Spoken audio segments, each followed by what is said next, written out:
বরিশালে আজ থেকে মাঠে নামছে মেট্রোপলিটন পুলিশ। সকাল ৯টা থেকে শুরু হবে থানায় থানায় রোল কল। এছাড়া সড়কে ট্রাফিকের দায়িত্বে সামলাতে থাকবে ট্রাফিক পুলিশ। এ বিষয়ে বিস্তারিত জানাতে বরিশাল কোতোয়ালি মডেল থানায় আছেন রিপোর্টার শাকিল মাহমুদ। সরাসরি যাচ্ছে তার কাছে।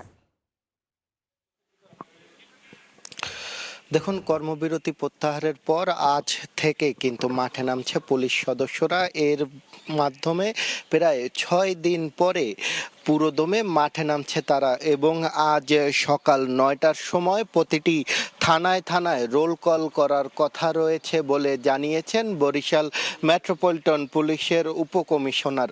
এবং তিনি যেটা আমাদেরকে বলেছেন যে বরিশাল মেট্রোপলিটন এলাকায় মোট ৪টি থানা আছে এবং এই ৪টি থানা এরই মধ্যে কিন্তু সকল পুলিশ সদস্যরা এসে অবস্থান নিয়েছেন।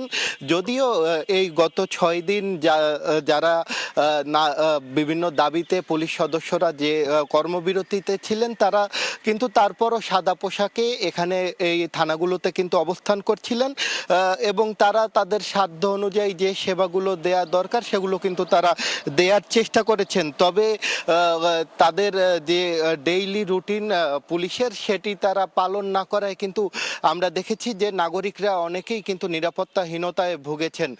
যদিও বা থানাগুলোতে সেনাবাহিনীর যে সদস্যরা আছে তারা কিন্তু অবস্থান নিয়েছে এবং তারা পুলিশকে সর্বাত্মক সহায়তা করার কিন্তু কথা জানিয়েছে। আমি কথা বলেছিলাম বরিশাল কোতোয়ালি মডেল থানার যিনি ভারপ্রাপ্ত কর্মকর্তা আছে তার সাথে। তিনি বলছেন যে আজ সকাল ৯টায় রোল কলের মধ্য দিয়ে কিন্তু তারা তাদের যে কার্যক্রম সেটা কিন্তু তারা শুরু করবেন।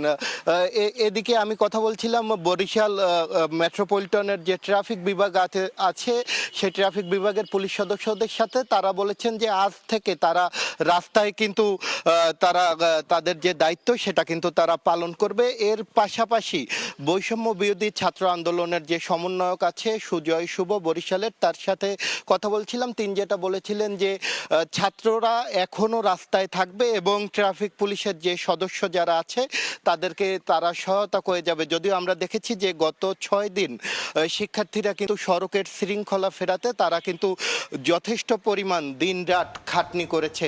এই ছিল বরিশাল থেকে আমার কাছে থাকা সবশেষ। সরাসরি ছিলাম বরিশালে।